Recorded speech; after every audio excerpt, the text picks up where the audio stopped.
Pooh Shiesty wrote bars for his father, called him his first codef, his guide, his entire foundation. And today, those same two men are standing together as actual co-defendants in a federal kidnapping case with handcuffs on their wrists. Because sometimes the lyrics don't just tell a story. Sometimes they predict an ending nobody saw coming. On January 10th, 2026, 3 music industry professionals flew into Dallas, Texas for what they were told was a straightforward meeting about Pooh Shiesty's recording contract with Gucci Mane's 1017 Records. It sounded like normal business, nothing unusual, just another industry sit-down. But the moment they walked through that door, everything changed. According to the Department of Justice, Pooh Shiesty and 8 other men, including rapper Big 30, turned that studio into a crime scene. An axe-style pistol was allegedly pulled out. One victim was allegedly forced at gunpoint to sign a release from his recording contract. Rolex watches, jewelry, and cash were allegedly stolen from the others. And one victim was choked so severely he nearly lost consciousness entirely. 9 people were charged that day. Federal kidnapping, federal robbery, all of it carrying the very real possibility of life in prison. Gucci Mane, identified in federal documents by his initials Road, cooperated fully with the DOJ.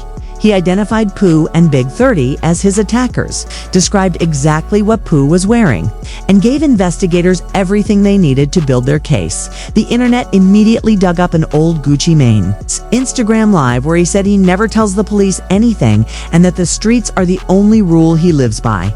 And the irony hit so hard that social media lost its mind for hours. But here's the thing, there is a fundamental difference between street conflict and walking into a legitimate business. Meeting only to have armed men put a gun to your head? Those are not the same situation. And the real question was never about whether Gucci cooperated. The real question, the one WAC 100 has been pushing hard, is who else in this entire picture has the longest, most documented, most premeditated history of cooperation with federal authorities? And that answer allegedly points to only one person, mob boss. Some fans quoted his lyrics in the comments. Others were just completely speechless, because this is a man who survived over 5 years inside a federal prison, came home in October 2025 with everything ahead of him, and then within 5 months found himself back in federal custody facing life, allegedly while still on a residential re-entry program, still technically under federal supervision, still supposed to be rebuilding his life brick by brick. And sitting in that same cell block facing those exact same charges is his father, the man the streets knew as Mob Boss, a man whose federal history runs so deep it predates Pooh's entire rap career. WAC 100's conversations spread across every corner of the internet, and people debated everything. Whether the paperwork was legitimate, what 5K1 actually means legally, whether the shooting incident involving Mob Boss's sister had any connection to the cooperation allegations. Hip-hop Twitter turned into a full courtroom overnight. Bradford Cohen, Pooh's longtime lawyer who had already gone head-to-head with WAC before, stepped back into the spotlight, declaring his client innocent and pushing back hard against the narrative. But here is the thing about federal documents. They do not argue back, they do not get emotional. The 5K11 provision is either sitting in those papers or it is not. And according to WAC 100, it absolutely is. This story is bigger than Pooh Shiesty, bigger than Mob Boss, bigger than Gucci Mane. Because what is really being exposed here is the entire machinery behind how hip-hop builds its legends. Pooh constructed his whole identity on authenticity, on South Memphis roots, on having a father who is genuinely about that life. And that credibility felt real because the background seemed unshakable. Mob Boss was never just a nickname. It was supposed to be a bloodline certification, a stamp of realness passed from father to son.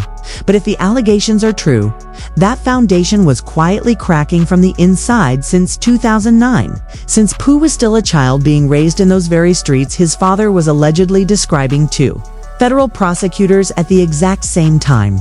That is the part that leaves you speechless. Not the arrests, not the charges, but the possibility that everything Pooh believed about who he was and where he came from was built on top of a story that was never fully real. And that is not just irony, that is a Greek tragedy set to trap music. Here is exactly where everything stands right now. 9 people charged.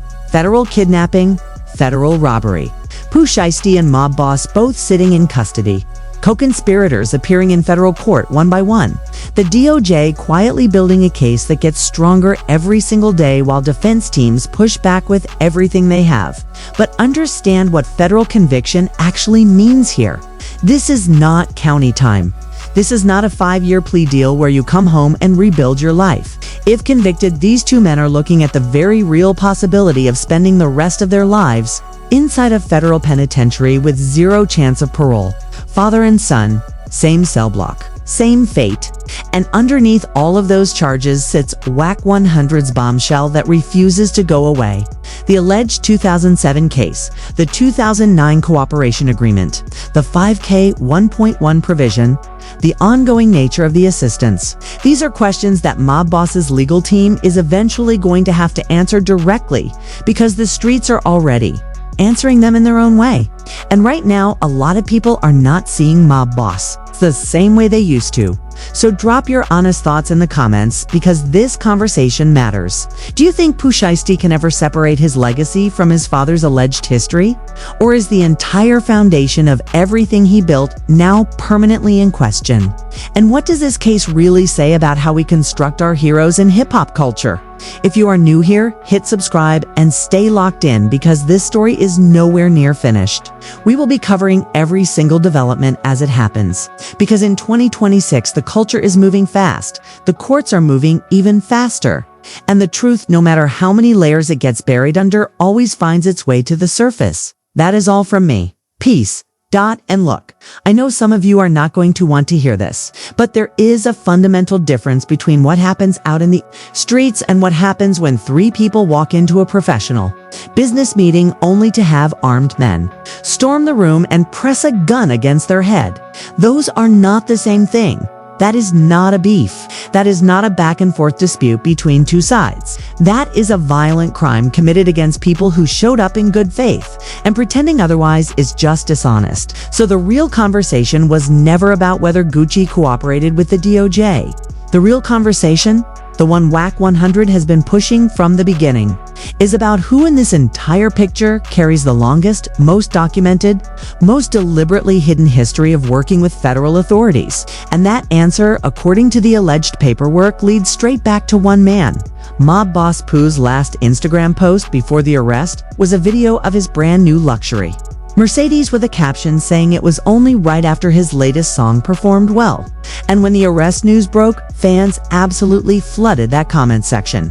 Some screaming "free him," some pointing directly at his own lyrics, and some just completely silent because they had no words left. Because this is a man who survived more than 5 years inside federal prison, walked out in October 2025 with his whole future supposedly ahead of him, and then within 5 months was back in federal custody facing life. Allegedly, while still technically under a residential reentry program, still under federal supervision, still supposed to be quietly rebuilding, and sitting in custody facing those exact same charges is his father, mob boss, a man whose federal history is so complicated and so deep that it stretches back to before Pooh Shiesty ever wrote a single bar, before he ever picked up a pen, before any of this mythology was ever built.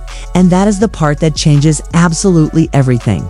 The courts will do what the courts do, and every single person in this case remains innocent until proven guilty.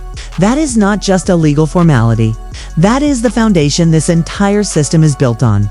WAC 100 has been wrong before. The paperwork allegations are still being actively contested, and nobody should be convicted in the court of public opinion before a single verdict is read. But here is what cannot be denied. The cultural conversation this case is forcing into the open is one that hip-hop has been deliberately avoiding for years. The conversation about who we choose to celebrate, about what authenticity actually means when you strip away the music videos and the Instagram posts, about how the myth of the street legend gets carefully constructed, and who ends up paying the price when that myth finally collapses. Pooh once rapped that his daddy was a killer and he was drawing a bloodline in the dirt, declaring that his foundation was unshakable. and that he came from something real. And right now, in April 2026, both members of that bloodline are sitting in federal custody facing the possibility of spending the rest of their lives in prison. The man Pooh called his god from birth. Mob Boss allegedly has been a government cooperator since before Pooh ever held a microphone. And that is not just painful irony, that is a Greek tragedy. Dressed in trap music, and it hits differently than anything this culture has seen in a long time. 9 people charged: federal kidnapping, federal robbery. The DOJ building its case day by day while defense teams fight with everything they have. And underneath all of it sits WAC 100's bombshell about the 2007 case, the 2009 cooperation, and the 5K 1.1 provision that the streets are already drawing their own conclusions about. Right now, a lot of people are not seeing Mob Boss the same way they once did, and that alone tells you everything. Drop your thoughts in the comments, hit subscribe if you are new. 'Cause in 2026, the truth, no matter how deep it gets, buried, always finds its way up. Peace.